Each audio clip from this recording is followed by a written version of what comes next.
Hi friends, ഇത് പല നിറങ്ങൾ കൂട്ടിച്ചേർന്ന ഒരു അഡീനിയമാണെന്ന് വേണമെങ്കിൽ പറയാം. മെറൂണുണ്ട്, റെഡുണ്ട്, ചെറിയ വൈറ്റ് ഷെയ്ഡുണ്ട്. ഇതെല്ലാം കൂടെ കലർന്ന ഒരു അഡീനിയം ഫ്ലവറാണ്.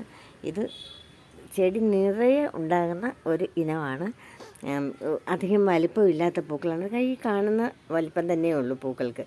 അതിന് മാത്രം അങ്ങ് വിടർന്ന് പോകത്തില്ല. എന്നാലിത് അത്യാവശ്യം വിടരുകയും ചെയ്യും.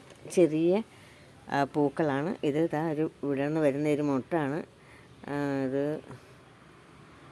നോക്കിയിട്ടൊരു വിടർന്ന് വരുന്നൊരു മുട്ടാണ്. അതിന് കുറച്ചുകൂടി ഡാർക്ക്നെസ് കൂടുതലാണ്. നടുക്കളത്തെ ആ ഇതളൊക്കെ വിടർന്ന് വരാൻ താമസമാണ്. വളരെ ഇതുണ്ട്. ഇത് നിറയെ മുട്ടുകളൊക്കെ ഉണ്ട്. ഈ തണ്ടുകളിൽ നിന്നും മുട്ടുകൾ ആയി വരുന്നതേ ഉള്ളൂ. വളരെ കുഞ്ഞായിട്ട് ചിലപ്പോൾ മുട്ട് വരാൻ തുടങ്ങുന്നുണ്ട്. ഇതെല്ലാം നിറയെ പൂത്ത് നിൽക്കുന്നതാണ്. ഇതിൻ്റെ ഒരു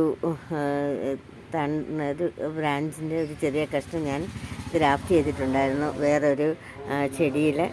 അതും നല്ലതായിട്ട് പൂത്ത് നിൽക്കും. ഇപ്പം പൂക്കളില്ല, പക്ഷെ നല്ല ഭംഗിയായിട്ട് നിൽക്കുന്നുണ്ട്. നല്ല രസമില്ലയോ കൂട്ടുകാരെ?